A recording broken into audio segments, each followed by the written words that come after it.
D'abord, je tiens à féliciter l'ensemble des membres du parti And Samm Rewmi qui aujourd'hui se sont réunis à travers ce méga meeting, donc qui est aussi une journée d'écoute citoyenne. Parce que nous avons convié les artisans, les femmes veuves, les bajenu gox, les locataires, les personnes à mobilité réduite, échanger avec eux sur les problématiques auxquelles elles sont confrontées. Donc le parti And Samm Rewmi, comme son nom l'indique, donc œuvre à préserver la cohésion sociale, l'équité, la bienfaisance et l'assistance aux couches vulnérables. Donc c'est la raison pour laquelle aujourd'hui nous avons décidé de faire cette journée d'écoute citoyenne, donc qui est une journée pas comme les autres, parce que d'habitude nous avons l'habitude de voir les hommes politiques appeler les gens et discuter avec eux de problèmes politiques. Mais nous, l'objectif que nous nous sommes fixés, c'est de venir écouter les citoyens, recueillir leurs besoins, leurs préoccupations et prendre ces cahiers de doléances et le transmettre au président de la République. Donc, comme vous le savez aussi, nous sommes des partisans du président de la République, son Excellence M. Bassirou Diomaye Diakhar Faye. Car comme j'ai l'habitude de le dire, on ne peut pas être nommé par un président de la République et avoir des idéaux qui ne sont pas conformes avec celles du président de la République. C'est la raison pour laquelle nous assumons, comme nous l'avons toujours fait à travers nos prises de position. Donc nous assumons d'être les premiers alliés du président de la République et appelons tous les Sénégalais à soutenir le président de la République parce qu'il y va de l'intérêt du Sénégal. Donc en résumé, c'était ça l'objectif de cette journée. Malheureusement, il y a eu la pluie qui est en train de s'annoncer et aussi le démarrage tardif nous a pas permis de donc écouter l'ensemble des acteurs qui ont été conviés à cette rencontre. Mais dans l'ensemble, nous saluons l'ensemble des participants, y compris le ministre M. Mamadou Lamine Dianté, qui est venu honorer de sa présence donc de cette belle journée. Donc je tiens à remercier tout le monde et plus particulièrement les femmes de Ansar, les jeunes de Ansar et l'ensemble des membres de la coalition de Président. Docteur,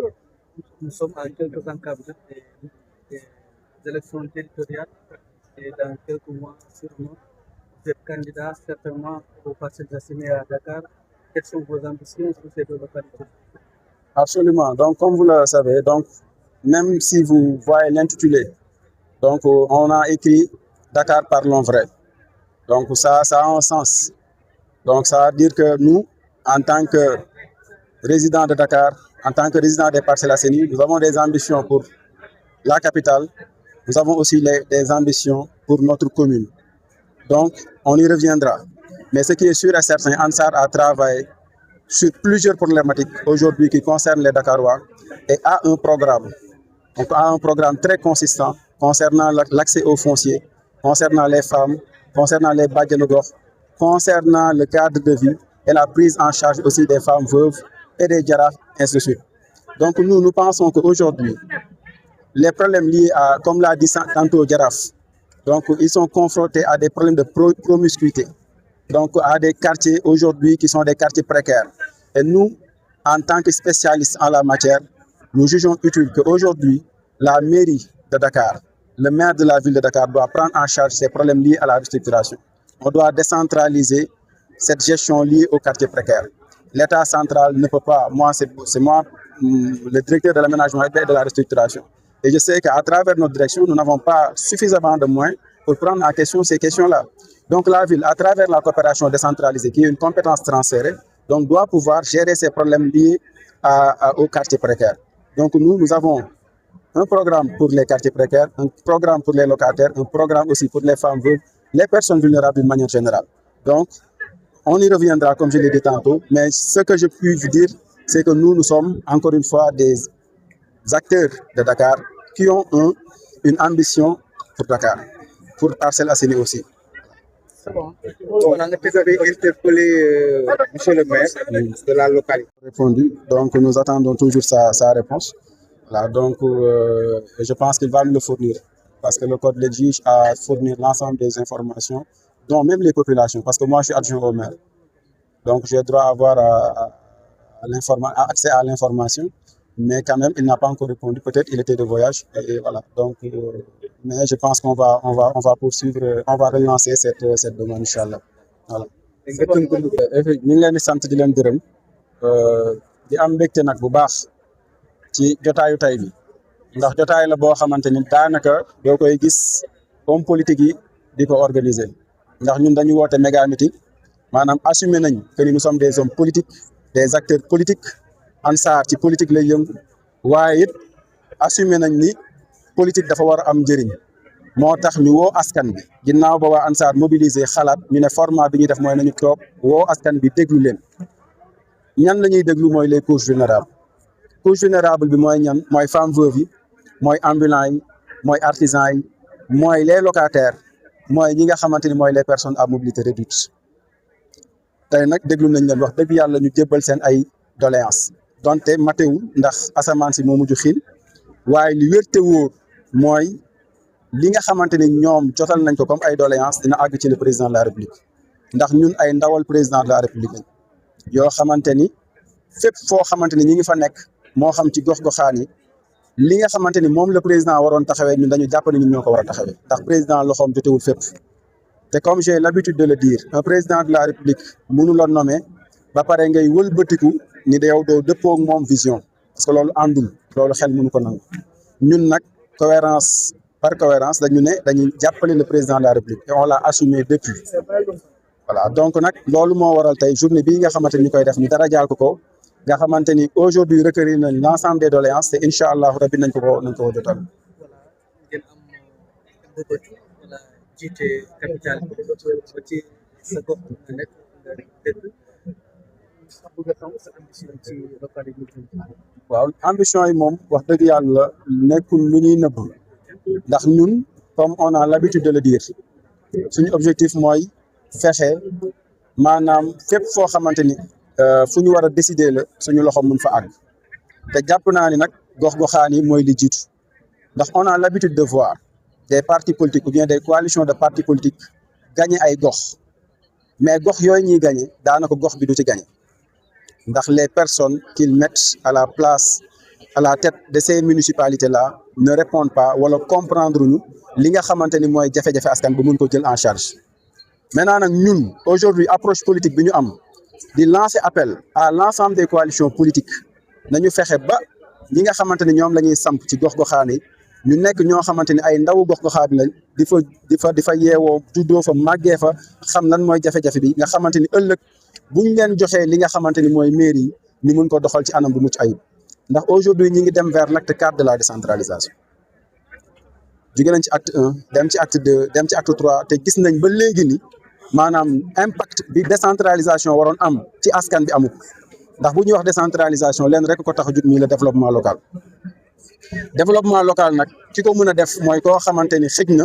comme ni ko boroom xam-xam yi waxee am nga ay compétences à la fois techniques et transversales mooy koo xam ni xam-xamam màcc na ci nan la ñu war a yore gox nga xamante ni buñ ko joxee dina mën a suqali gox bi maanaam porter gox bi mu bañ a yem rek ci gestion bi nga xamante ni moom la ñu faral di gis mooy daggi ay juuti et cetera mais koo xamante ni xam-xamam weesu na loolu maanaam day dem créer ay coopération day dem fexe xool naka lay jëlee njëriñ di ko tuur ci askan bi day dem fexe xool locataires yi ci jafe-jafe yu mu nekk mu xool naka la leen di accompagner ba génn leen ci jafe-jafe yooyu day dem xool bàjjenu gox yi nga xamante ni aujourd'hui am nañ taxawaay bu mucc ayib ci li nga xamante ni moom mooy gox yi ñu fexe xool naka lañ leen di valoriser day dem xool femmes veuves yi couches vulnérables les personnes à mobilité réduite naka lañ leen war a tegee loxo ba ñoom ñu mën a autonome te loolu ñun ci loolu la ñu nekk voilà ñun ci loolu la ñu nekk boo leen gisee ba ñu sosee li nga xamante ni mooy Ansar ba léegi ci loolu la ñu nekk mooy approche solution dañuy dem jege askan bi xool lan mooy seen jafe-jafe ñun en tant que ay experts yoo xamante ni ñoo ñu wër ñu toog ne jafe-jafe yi yoon yi ak yoon yi lañ ko war a jaarale ngir mu mucc ayib donc loolu tey moom lañ doon exercice boobu lañ doon def acteurs yi fi teew yëpp ngeen gis ni artisans yeeg ñoom ñëpp daanaka am nañ liggéey yu am solo yoo xamante ni jot nañ ko def ak ñoom ci wàllu accompagnement madame Mbaye mii nga xamante ni mooy responsable des femmes mi ngi def liggéey bu am solo ci mise en place coopérative d'habitat yi tey rek waroon nañ monter ñaari coopérative d'habitat monter nañ plusieurs maanaam coopératives au niveau de la banlieue et au niveau de Dakar pour permettre les populations les couches vulnérables de bénéficier li nga xamante ni mooy programme état bi de bénéficier ci li nga xamante ni mooy accès au logement donc Ansar ci loolu la nekk Ansar kenn du ko dégg ci xuloo Ansar kenn du ko dégg ci ñaayoo Ansar kenn du ko dégg ci xànni xeer mais lépp luy développement couche boo laal am nañ koo xamante ni mi ngi fa di fa def liggéey bu mucc ayib madame Mbacké mi ngi fi moom lépp luy financement financé na plusieurs centaines de millions aux femmes ki nga xamante ni aussi mooy Maguette Xuma nga xamante ni mooy ki nga xamante ni mooy suñu wàllum formation li mu formé ci ay femmes kenn mënu ko compter mook Khady Koli donc nag ñun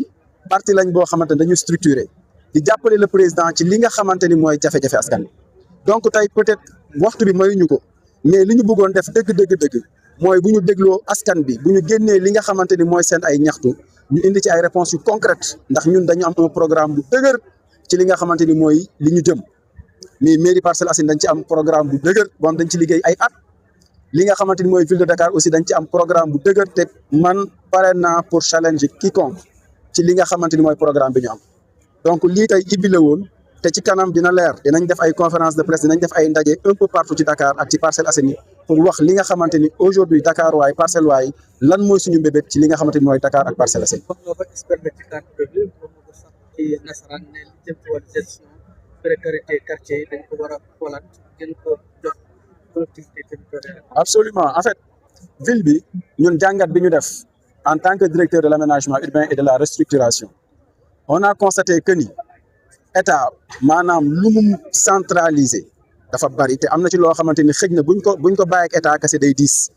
ndax objectif de décentralisation dëgg lu ko taxoon a jóg mooy approcher les centres décisionnels des populations pour que cohérence am ci décision yi ñuy jël maintenant ñi ngi dem vers acte 4 de la décentralisation acte 4 ba léegi ñun questionné wuñu pourquoi la décentralisation Sénégal marché wu et que la question primordiale bi nga xamante ni war nañ ko posé wu mooy mettre ñu les hommes qu'il faut à la place qu'il faut on ne peut pas venir une coalition de partis politiques mettre ku ko neex parce que rek dafa bëgg gagner une commune mais dafa war am ay critères yu ñu war a tànnee ñi nga xamante ne ñoo war a jiitalee gox-goxaan parce que comme ni ma ko waxee sànq gox-goxaan pour nga jiite ko dafa laaj ay compétences ay capacités que ce soit technique et transversale loolu nag bariwaa na maire yoo xamante ni aujourd'hui tabb nañ leen te compétences yooyu nekkul ci ñoom moo tax aujourd'hui boo leen xoolee lu ëpp ci suñuy communes yi daanaka li ñuy xaar ci ñoom dëgg-dëgg muy impulser le développement local duñ ko am ci ñoom donc nag lii appel la bu may lancer à toutes les coalitions de partis politiques et de mouvements ñu choisir les hommes yi nga xamante ni am nañ compétence ñu diriger liste yi ñun en tout cas suñu candidature nëbbuñu ko dañ ko teg ci table bi te pare nañ pour jàkkaarloo képp koo xamante ni aujourd'hui am nga programme Dakar ñu maanaam ñu joyante ci li nga xamante ni mooy xam-xam ak nan la ñu war a yore Dakar ak nan la ñu war a yore Parcelles Assainies ndax Ansar parti la boo xamante ni ci xam-xam lay dox maanaam li ñu naan balaa nga naan naam ne fa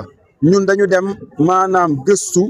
balaa ñu ne dañuy ñëw di dugg ci li nga xamante ni mooy gestion action publique maanaam li nga xamante ni mooy gérer les affaires publiques ndax munoo jiite war a doxal war a xàll yoon war a jël ay initiative te yow amoo capacité managériale